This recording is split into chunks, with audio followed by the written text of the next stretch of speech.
안녕하세요. 저는 키가 작은 40대 여자입니다. 제 키는 155cm를 겨우 간당간당하게 맞추는 키입니다.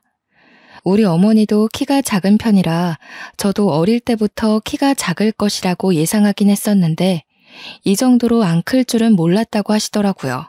먹는 것도 잘 먹고 부족함 없이 컸음에도 불구하고 유전이란 참 신기하지 않을 수 없습니다. 반면 제 남편은 엄청나게 키가 큰 사람이었어요. 사람은 자기에게 반대되는 사람에게 끌린다고 하잖아요. 그래서였을까요? 남편에게 한눈에 반해서 제가 졸졸 쫓아다녔고 결국 저에게 두 손 두 발을 닫은 남편은 저와 결혼까지 골인했습니다. 저와 남편이 연애할 시절 사람들이 뭐라고 우리 커플을 불렀는지 아세요?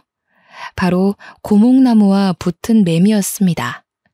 남편의 키와 제 키가 30cm나 차이 났기 때문이에요. 저와 저희 어머니의 키가 매우 작다고 했었죠. 하지만 시댁 식구들은 정말 키가 무지하게 컸었습니다. 상견례 자리에서 고개를 하늘로 치켜들고 봐야 할 정도로 키 차이가 어마무시했어요. 시부모님도 남편의 형제들도 전부 키가 크더라고요. 제가 왜 시작부터 키 이야기를 꺼냈는지 대충 짐작이 가시나요? 바로 남편이랑 연애 후 결혼을 준비하는 상견례 자리에서 시어머니께서 제 키를 가지고 불만을 가지셨기 때문이었어요. 시어머니께서는 손이 귀한 집에 시집을 와서 아들만 내리 4명을 낳으신 아주 장군 같은 사람이었습니다. 시어머니의 시부모님, 그러니까 남편의 친조부모님께서 시어머니를 엄청나게 아꼈다고 들었습니다. 기골이 장대하고 키가 커서 아들을 줄줄이 낳을 거라고 귀가 닳도록 이야기를 하셨다고 했어요.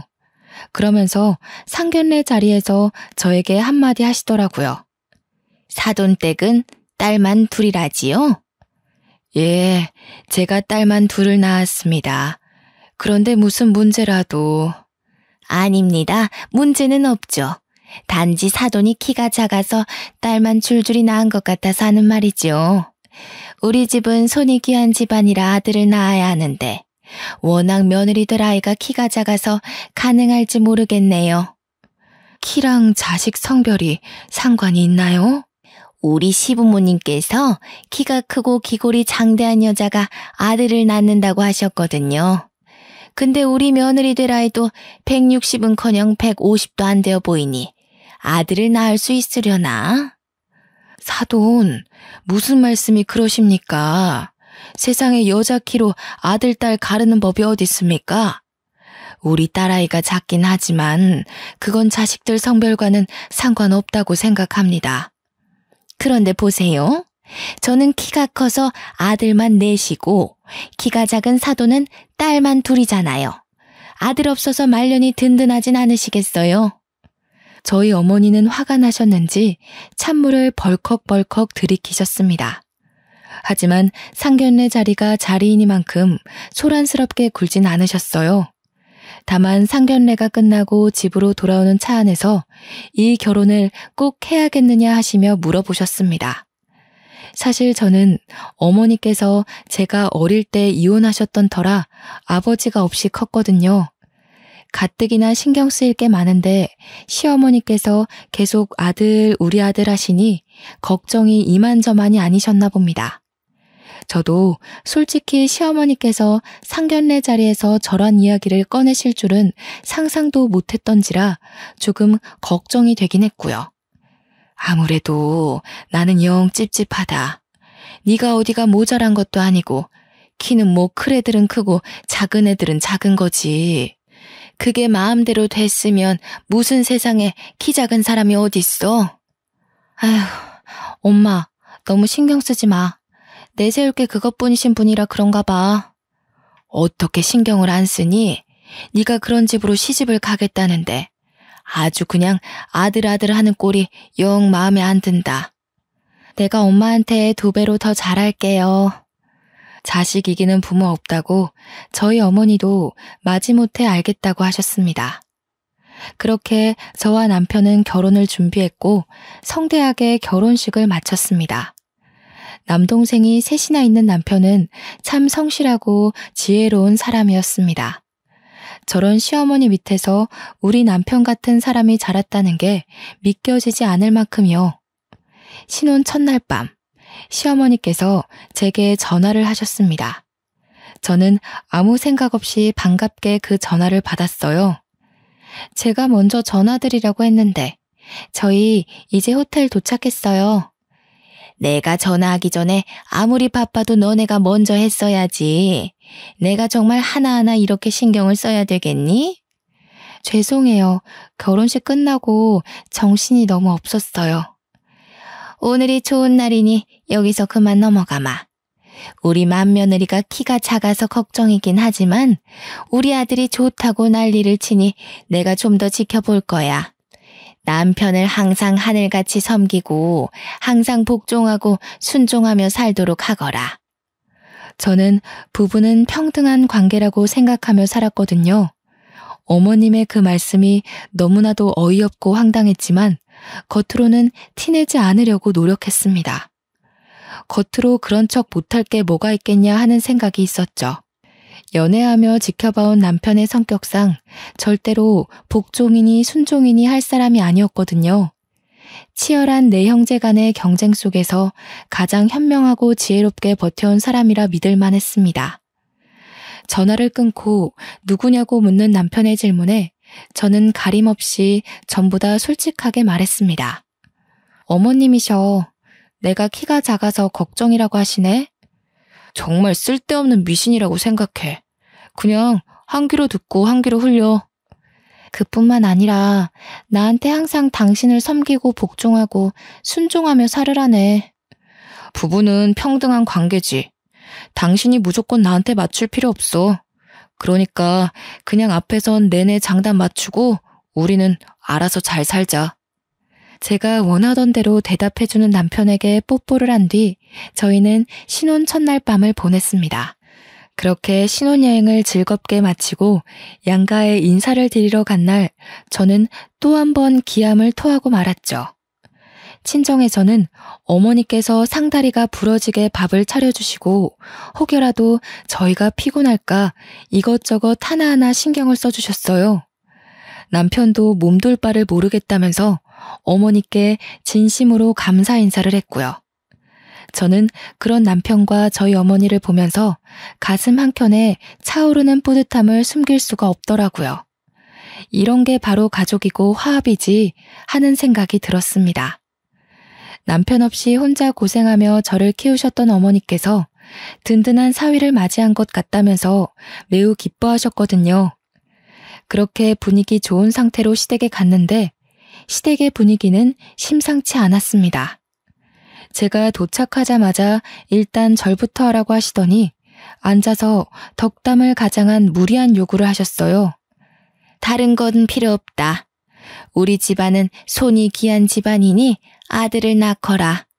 고추가 아니면 아무짝에도 쓸모가 없어. 손이 귀한 집이라고 하기엔 남편의 동생 3명이 전부 다 남자인데 말이죠.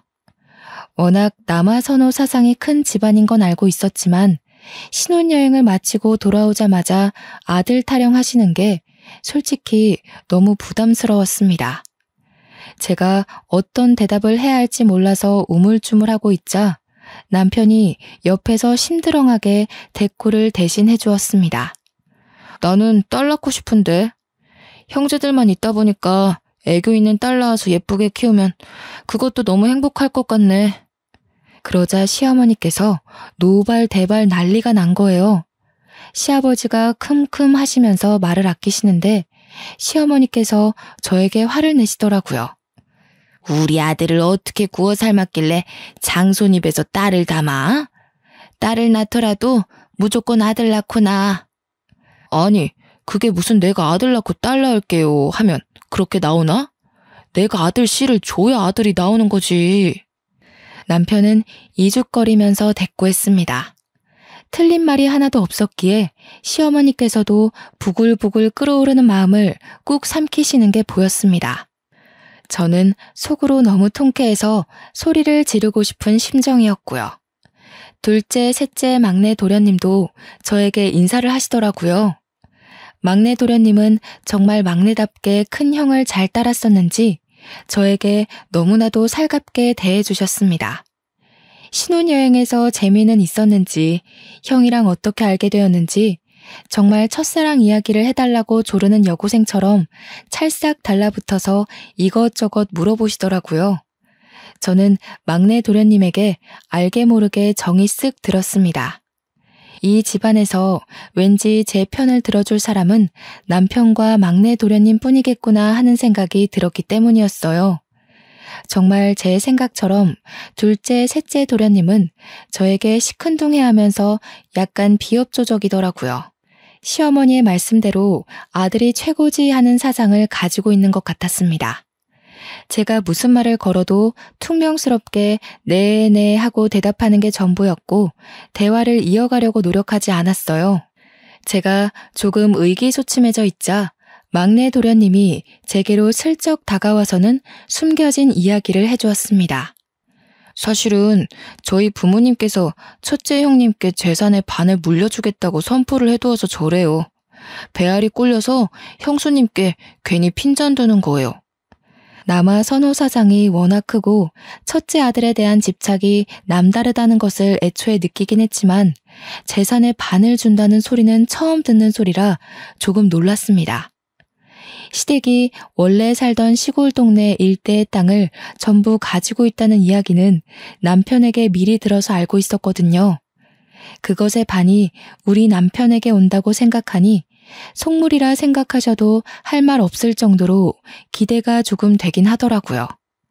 그 땅이 토양이 좋고 해가 좋아서 농사를 지으면 농작물이 쑥쑥 크는 비옥한 땅이라고 들었거든요.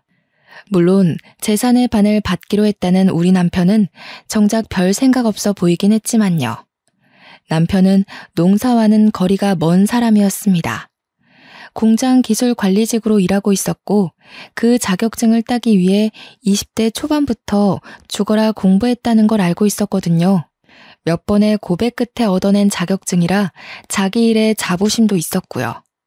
저는 그런 남편의 성실한 모습에 반했던 터라 남편이 관심 두지 않는 땅에 저 또한 관심을 끊기로 했습니다. 그렇게 시간이 흐르고 흘러서 신혼생활에 서로 적응하고 깨를 볶던 어느 날이었습니다. 남편은 평소와 다름없이 출근을 했고 저 또한 회사에 출근을 해서 정신없이 일을 하고 있었습니다. 아무런 문제도 없는 날이었어요. 꿈자리가 뒤숭숭하지도 않았고 기이한 일이 일어나지도 않았던 지극히도 평범한 하루였죠. 하지만 점심시간이 지나서 걸려온 한 통의 전화에 저는 온 세상에 시커멓게 변하는 듯한 기분을 겪게 되었습니다. 남편이 사고를 당했다는 이야기를 듣게 되었거든요. 회사에 제대로 말도 못하고 손만 벌벌 떨면서 팀장님께 급하게 가봐야겠다고 이야기를 하니 제 얼굴을 보고 묻고 따지지도 않고 보내주셨습니다. 저는 택시를 어떻게 잡았는지 병원에 어떻게 도착했는지도 생각이 전혀 나지 않아요. 어떻게 병원에 도착해서 응급실에 들어가 남편을 찾았는데 이미 그 자리에 남편이 없더군요. 남편 이름을 애타게 부르며 찾으니 저를 영안실로 안내해줬어요. 이미 잠들어버린 남편의 창백한 얼굴을 보는데 정신을 잃고 말았습니다. 눈을 떠보니 연락을 받고 도착한 막내 도련님과 시부모님이 제가 깨어나길 기다리고 계셨더라고요. 제가 눈을 뜨자마자 시어머니께서는 제 멱살을 잡고 난동을 부리기 시작하셨습니다. 기어코 이런 사달이 날 줄 알았어. 니년이 기어코 내 아들을 잡아먹어? 어머니, 형수님도 충격에 지금 힘드실 텐데 무슨 짓이에요? 자식을 잃은 나만큼 속이 상하겠느냐. 아이고, 이래서 키 작은 것들은 불경하다고 절대 집안에 들이는 게 아니랬는데. 아이고, 우리 첫째 그렇게 가버려서 어떡하나. 아이고. 저는 눈물만 줄줄 흘리고 있느라 아무 반격도 대꾸도 할 수 없었습니다. 시어머니는 제 멱살을 잡고 계속 쥐어 흔드시며 눈물을 흘리고 소리를 치셨어요. 모든 게 다 제 탓이라고 돌리고 싶으셨겠죠. 남편은 공장 시설 점검을 하다 갑자기 오작동 되어버린 기계에 빨려 들어가 질식사로 사망하게 되었다는 이야기를 추후에 전해 들었습니다. 정말 이야기를 듣는 내내 현실감이 하나도 느껴지지 않아서 꿈속에 있는 것 같았어요. 시어머니는 옆에서 제가 나쁜 년이라고 소리를 치시며 계속 우셨어요. 장례를 치르는 내내 저는 밀랍 인형처럼 바싹 마른 채로 남편의 영정사진만 하염없이 바라보았습니다. 둘째 도련님과 셋째 도련님은 자리를 지킬 생각도 하지 않고 방문한 손님들과 이야기를 나누며 술을 마시기 바빴고요. 유일하게 제 옆을 지키며 끊임없이 저를 위로해준 사람은 막내 도련님 뿐이었습니다. 시부모님은 저와 눈이 마주칠 때마다 저에게 욕설을 퍼부었고요. 저는 남편을 잃은 슬픔도 컸지만 못내 저를 비난하는 시선을 더 견디기 힘들었습니다. 그렇게 남편을 장지에 묻을 때에도 저는 한 발자국 뒤에 서서 남편이 땅속에 묻히는 걸 지켜봐야 했어요. 제가 가까이 다가갈 수도 없을 만큼 시댁 식구들이 저를 배척했거든요. 계속해서 막내 도련님만 저를 위해 다른 가족들에게 화를 내고 소리도 쳐주었습니다. 둘째 도련님은 아예 시큰둥한 얼굴로 저에게 위로의 말 한마디도 건네지 않았고요. 그 옆에 서 있는 셋째 도련님 또한 똑같았습니다. 남편은 그런 동생들도 가족이라고 극진히 챙겼었는데 사람의 탈을 쓰고 저렇게 쓰레기처럼 굴어도 되나 싶더라고요. 모든 절차가 마무리된 뒤 시어머니께서 잠깐 보자면서 가족들을 전부 추모공원에 있는 휴게실로 불러 모으셨습니다. 그러더니 저를 한껏 째려보고는 말씀을 이어나가셨어요. 내가 재산을 첫째 아들에게 반을 주겠다고 했던 거 다들 기억하지? 네. 근데 형이 이렇게 허망하게 갔는데 어쩌시려고요? 내가 아무리 생각해도 첫째가 자식을 낳은 것도 아니고 애초부터 저 며느리가 마음에 썩 들었던 것도 아니었다. 우리 아들이 나에게 얼마나 효심 지극하게 굴었는데 저 못난 것이랑 결혼한 이후부터는 아주 싹수가 노랗게 물들었었지. 그래서 유언장을 고치려고 한다.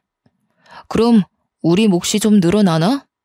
형, 어떻게 큰형 장례를 치른 자리에서 그런 말을 할 수가 있어? 막내 너는 언제까지 착한 척하면서 살 거냐? 산 사람은 살아야지. 그러니까 어머니도 저렇게 유언장을 고치겠다고 하는 거 아니겠어? 시끄럽다. 형 죽은 자리에서 뭐 좋은 일이라고 그리 크게 떠들어. 첫째가 죽었고 남긴 자식도 없으니 유산 상속에서 제외하도록 하겠다. 당연히 며느리 너한테 갈 유산은 한 푼도 없을 것이야. 저는 아무런 생각도 들지 않았습니다. 어차피 그 재산도 결혼 이후에나 알게 된 것이었고 있으나 없으나 상관없는 일이라고 생각했어요. 저는 남편을 잃은 과부인데 그깟 재산이 눈에나 들어오겠습니까? 옆에 늘 굳건히 지켜주던 남편이 사라졌는데 그게 대수겠냐고요. 저는 아무 말 않고 입을 꾹 다물고 있었습니다. 1분이라도 빨리 이 자리를 벗어나고 싶다는 생각만 가득했어요. 가슴속 깊은 곳에서 끓어오르는 울분을 참아내기 힘들었거든요. 어쩌다가 우리 남편은 이런 가족들 사이에서 자라게 된 것인지 막내 도련님 혼자 고군분투하는 걸 보니 너무 가슴이 먹먹했습니다.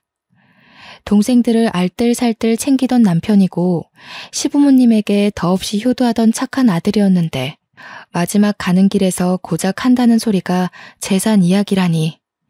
참 사람 일이라는 게 이렇게나 더럽게 느껴질 줄은 몰랐습니다. 둘째가 이제 맞이나 다름없으니 50%를 주고 셋째와 막내에게 각각 25%씩 재산을 나누는 걸로 하겠다. 아이고, 우리 형님 이렇게 가시면서 제게 큰 선물 주시고 가네. 형수님께 감사드려야 할 일인가요? 형수님, 고맙습니다. 형! 소리는 왜 지르고 그래? 그렇잖아. 어머니 말씀대로라면 형수님 만나서 우리 형 팔자가 꼬인 거 아니야. 그 덕에 내 배만 부르게 생겼어. 이런 자리에서 경거망동하게 굴지 마라. 추모는 확실하게 하고 짚을 건 확실하게 짚자는 주의니까 그런 거지. 너랑은 더 이상 볼 일 없다. 네 남편 추모는 알아서 하고 더러운 인연이니 보지 말자꾸나. 저는 다시 남편이 묻힌 묘자리로 가서 비석을 끌어안고 한참을 봉분에 엎드려 울었습니다. 어떻게 자기 친형이 죽었는데 그깟 재산 한두 푼 때문에 웃음을 흘릴 수 있을까요? 저에게 고맙다고 이야기를 하는데 정말 미친놈인 줄 알았습니다. 돈에 눈이 멀어 가족이고 뭐고 아무것도 보이지 않는 사람처럼 행동하는 동생들을 믿고 의지했던 남편이 너무 불쌍했어요. 하늘에서 이런 모습 보며 상처받을까봐 걱정도 되었고요. 2번 다시는 보지 말자면서 모질게 저를 내치는 시댁 식구들 사이에서 막내 도련님만 하염없이 저에게 미안해했습니다. 저는 막내 도련님에게도 아무 말도 할 수 없었습니다. 남편의 식구들에게 정말 치가 떨릴 정도로 실망했기 때문이었어요. 하지만 순환은 여기서 끝나지 않았습니다. 남편과의 추억이 담긴 물건들을 정리할 엄두가 나질 않아 집에서도 눈물바람으로 지내기를 일주일 정도 했을까요? 회사에도 휴직을 신청해야 하나 고민을 하고 있었는데 부동산에서 전화가 걸려오더군요. 저는 부동산에서 하는 이야기를 듣고 정신이 번쩍 들었습니다. 집주인분께서 집을 팔겠다고 내놓으셨는데 이사 날짜는 정하셨어요? 혹시 이사 갈 집 아직 안 정하셨으면 저희 부동산에 들러서 집 좀 보세요. 집을 팔다뇨? 그게 무슨 소리세요? 이 집은 저희 남편 집이고 저희 남편이 사망해서 집 용의자가 윤복자로 되어 있으시거든요? 저희 시어머니였어요. 생각해보니 시댁에서 집을 해주시겠다곤 했으나 명의를 남편 명의로 돌려주셨는지까지는 정확하게 모르고 있었어요. 그저 아들 집 내가 해줬다라고만 늘 말씀하셨기에 남편의 명의인 줄로만 알고 지냈었죠.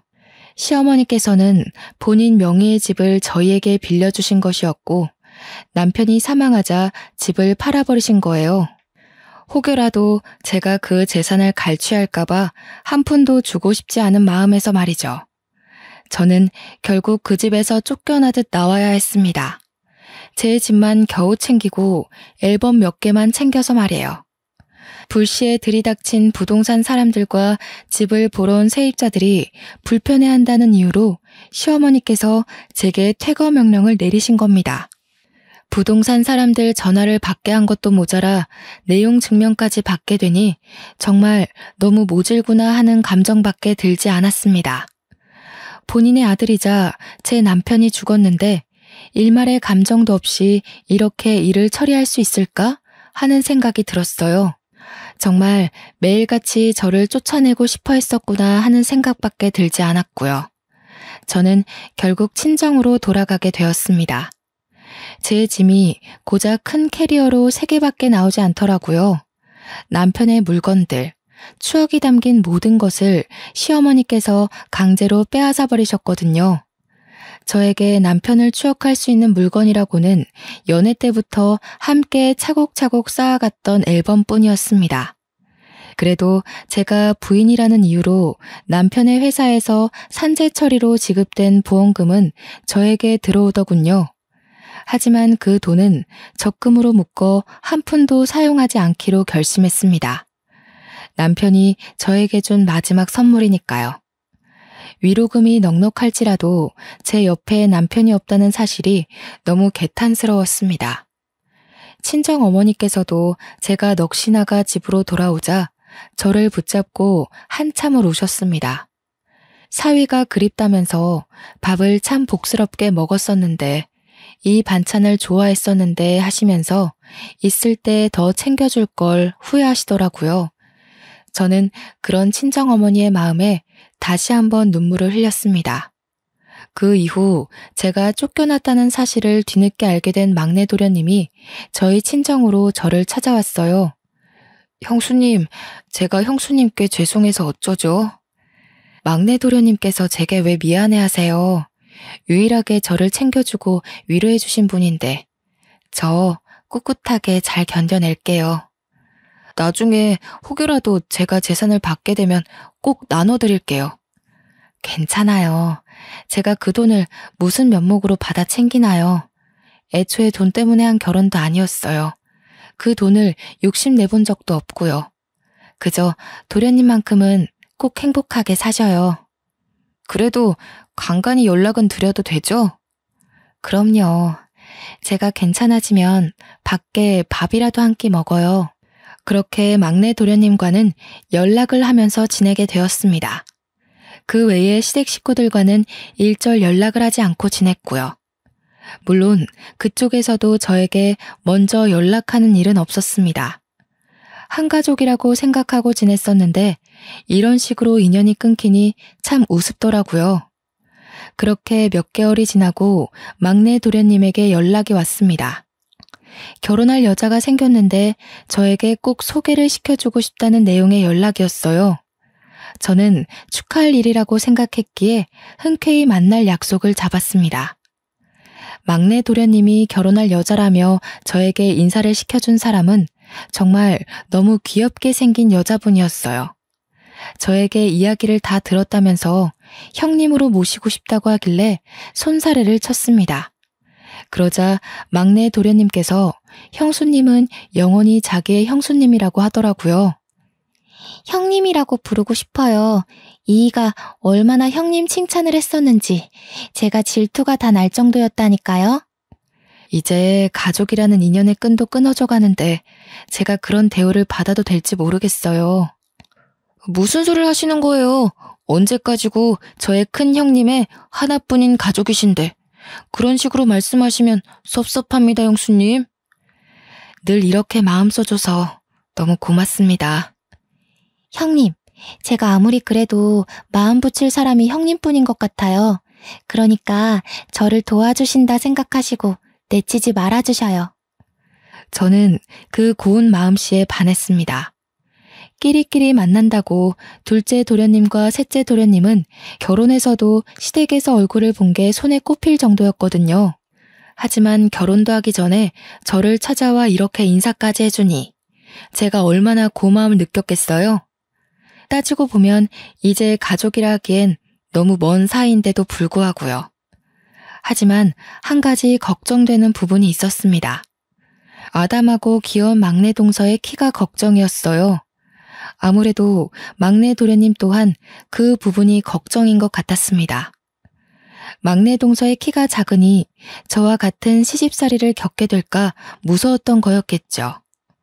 혹여라도 막내 도련님 신상에 문제가 생기면 시어머니께선 모조리 막내 동서의 탓을 하실 게 분명했으니까요. 저에게 현명한 대답을 얻고자 하는 것 같았습니다. 저는 솔직하게 조언을 했어요. 키 때문에 걱정이신 거죠? 솔직히 겁이 나지 않는다면 그것도 거짓말이겠네요. 막내 도련님께서 잘 막아주시면 괜찮을 거예요.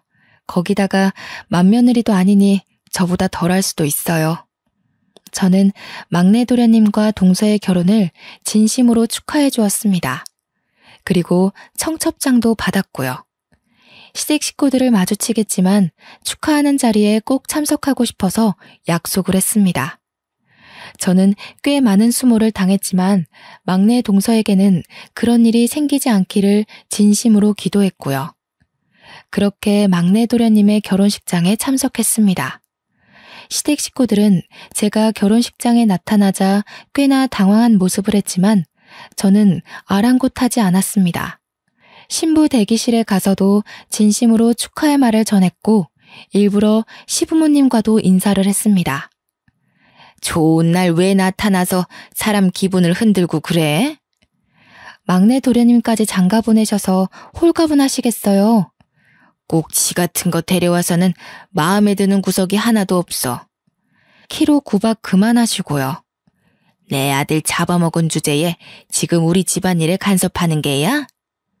좋은 날이잖아요, 어머님. 저는 막내 도련님 진심으로 축하드리려고 찾아온 거예요. 가서 밥이나 든든히 먹고 가.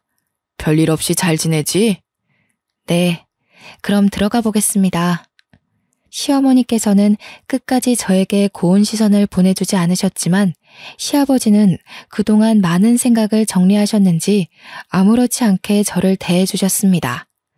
끝까지 아들 잡아먹은 여자라고 저에게 비수를 꽂았지만 그동안 저도 많은 내성이 생긴 건지 흘려듣게 되더라고요. 막내 도련님은 진심으로 행복해 보였어요. 저처럼 당하고만 살지 않기를 진심으로 기도했습니다. 결혼식 이후로도 저는 막내 도련님과 동서를 자주 만났어요. 동서는 시댁 식구 중에 마음을 붙일 사람이 전혀 없었는지 저에게 갖가진 괴로움을 토로했습니다. 사람은 참 변하지 않는다고 시어머니께서는 여전히 키로 사람을 구별하는 것 같았습니다. 그 와중에 막내 동서는 임신까지 했는데도 여전히 딸 낳을 게 뻔해서 궁금하지도 않다고 막내 동서에게 상처를 주셨더라고요.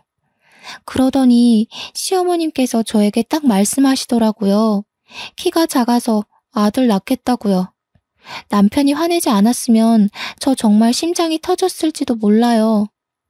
그 자리에서 대들기가 쉽지 않지. 키가 작아서 아들 못 낳을 거라는 건 도대체 어느 시대 발상인지 모르겠어. 그것뿐만이 아니에요. 임신 초기라 조심해야 하는데 어차피 딸 낳을 건데 조심할 필요가 있겠냐고. 첫 아이를 딸 낳으면 그때부터는 줄줄이 아들 낳는 길이 막힌다고. 아, 참. 그래서 쉬지도 못하고 내내 시댁에서 일만 하다 온 거야? 어쩌겠어요. 형님들은 아무도 안 오시지. 일할 며느리는 저밖에 없지. 이제 와서 저한테 도망간 첫째 며느리는 일은 잘했다고 비교를 하시지 뭐예요. 저는 막내 동서를 매번 달래주었습니다. 가끔 만날 때면 임신 중이라 분명 몸무게가 늘어야 하는데 꼬투리를 잡아 시집살이를 시키는 시어머니 때문에 하루하루 말라가더라고요. 저의 과거를 보는 것 같아서 마음이 참 아팠습니다. 그러던 도중 시아버지께서 농사를 지으시다가 농기계가 뒤집어지면서 큰 사고를 당했다는 소식을 접했습니다. 시아버지의 안위도 걱정되었지만 모든 화살이 막내 동서에게 씌워질까 겁이 났죠. 시아버지께서는 시름시름 앓다가 결국 첫째 아들 옆에 묻히게 되었습니다. 당연히 저도 장례식장에 참석을 했어요. 일찌감치 찾아뵙고 싶었지만 제 일이 바빠 발이 나는 날 오전에서야 장례식에 참석할 수 있었고 추모공원까지 함께 참석했습니다. 그런데 막내 동서를 엄청나게 닥달하고 잡아먹을 것처럼 굴 줄 알았던 시어머니께서 은근히 아들들의 눈치를 보고 계셨습니다. 저는 저에게 했던 것과 달리 막내 동서의 옆에 은근히 붙어서 둘째, 셋째 도련님 가족들의 눈치를 보는 시어머니가 참 이상하게 느껴졌어요. 시어머니께도 인사를 드리고 집으로 돌아와 막내 동서에게 수고했다고 연락을 했습니다. 그러자 막내 동서가 저에게 조용히 비밀을 말해주더라고요. 장례식장에서 큰 소란이 있었어요. 시어머니께서 제 옆에 은근히 붙어있는 거 보셨죠? 무슨 소란이 있었길래 그래? 나는 막내 동서한테 덮어 씌울 줄 알고 솔직히 걱정 많이 했어. 글쎄, 둘째, 셋째 형님들이 유산을 내놓으라고 어머님을 협박하듯 겁을 주시더라고요. 그 재산 다 들고 죽으면 무슨 소용이 있냐면서 아버지도 돌아가셨는데 당장 내놓으라고요. 뭐? 장례식장에서 그랬단 말이야? 저랑 남편이 얼마나 놀랬겠어요. 남편은 형들 말리고 저는 어머님 옆에 서서 그러지들 마시라고 소리 지르고 시어머니께서 자기 죽거든 가져가라고 울면서 소리치시고 금이야 오기야 키운 아들들이 돈 때문에 하극상을 벌이니 어머님도 엄청 놀란 눈치시더라고요. 그전까지는 이렇게 대놓고 달라고 한 적이 없었대요. 그래서 어머님은 지금 어디 계신데? 형님들이 죽일 것 같은 기세로 달려드니 무서우셨겠죠. 그래서 지금 저희 집에서 지내고 계셔요. 다행히 저희 집에 오신 뒤로 시집살이며 구박이며 하나도 없이 조용히 지내고 계세요. 그렇게 시집살이를 시키더니 못돼 먹은 아들들에게 결국은 이런 꼴로 쫓겨나듯 도망치게 된 거였죠. 저는 고소하다는 생각이 들면서도 말년이 참 힘드시겠다 싶었습니다. 동서에게 잘 이겨내라고 말한 뒤 한동안 까먹고 지내고 있었어요. 한 달이 좀 지났을까 갑자기 막내 동서에게 급하게 연락이 오더라고요. 형님, 혹시 시어머니께 연락받은 거 없으셔요? 없는데? 왜? 무슨 일 있어? 제가 거의 출산이 임박해서 마지막 진료를 보러 산부인과에 갔다 온 사이에 시어머니께서 사라지셨어요.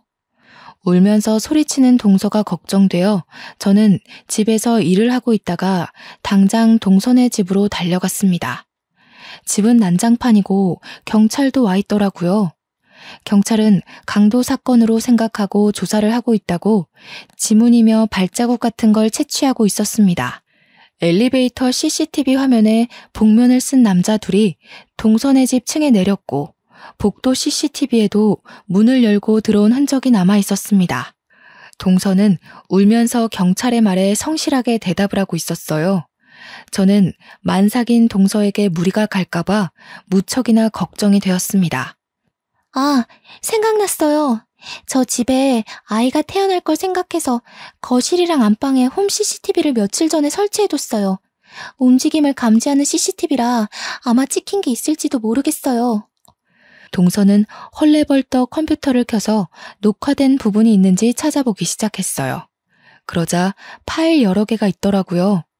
거실 CCTV를 확인하는데 복면을 쓴 남자 둘이서 집으로 들어와 시어머니를 막 잡아당기고 난투를 벌이고 있더라고요.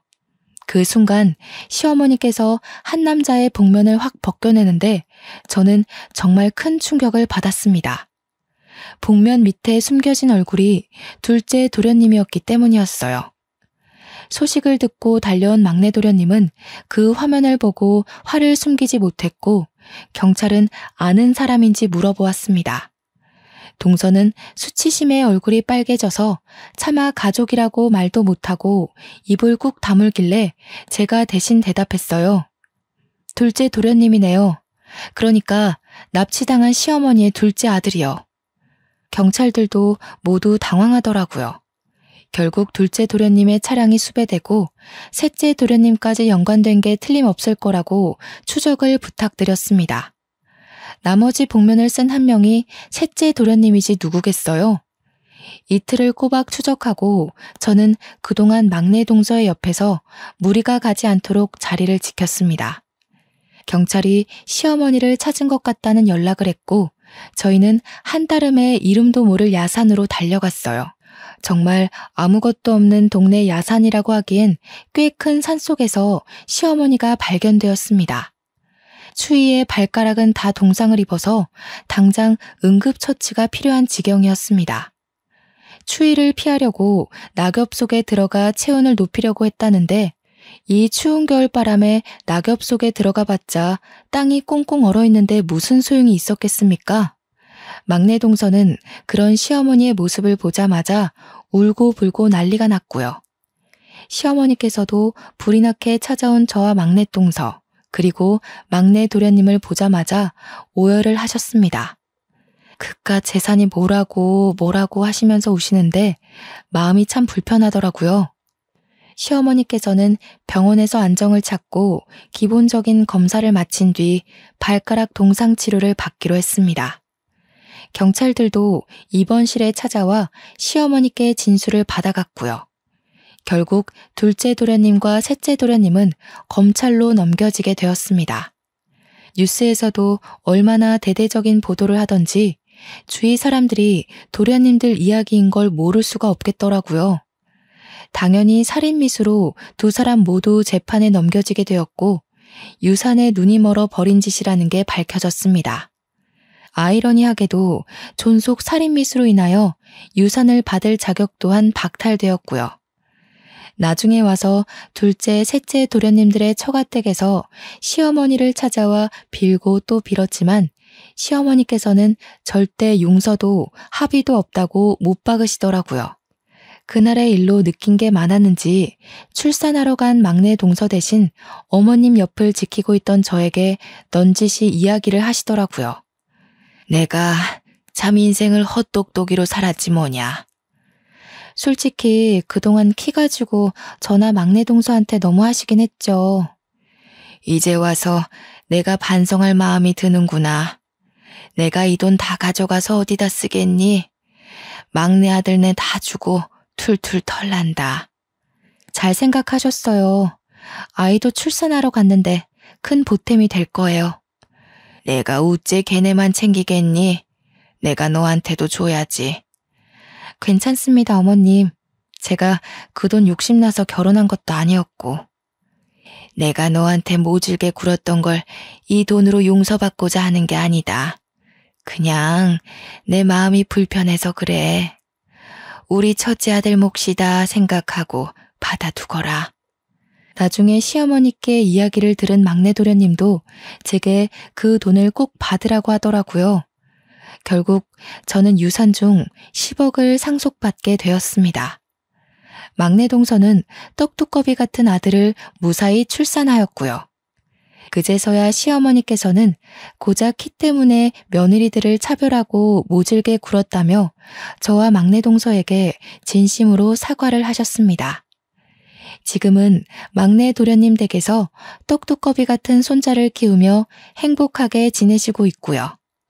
몇 달 전 저에게 넌지시 시어머니께서 만나는 남자는 없냐고 물어보시더라고요. 우리 첫째가 그리 황망하게 간 거야 슬프긴 하지만 너도 네 인생 살아야 하지 않겠니? 왜 만나는 남자가 하나도 없어? 저는 죽어도 우리 아들 하실 줄 알았는데 저에게 그런 말을 하실지 몰라서 조금 당황했습니다. 옆에서 막내 동서가 좋은 사람이 있다면서 선자리를 주선해도 괜찮겠냐고 끼어들었고 시어머니께서 당장 약속 잡으라며 난리를 치셨습니다. 꼭 한번 만나봤으면 좋겠다고 하더라고요. 저는 못 이기는 척 그 자리에 나갔고 막내 동서의 말대로 착한 성격에 모난데 없이 아주 둥근 사람이더라고요. 성격도 취미도 생활 패턴까지 잘 맞아서 며칠 전 결혼식을 올리고 신혼여행까지 조촐하게 다녀왔습니다. 다음 주 주말쯤 막내 동선의 집에 찾아가서 인사를 드리려고 합니다. 그동안 많이 힘들었지만 앞으로는 행복한 날만 있길 기대해 봅니다. 감사합니다.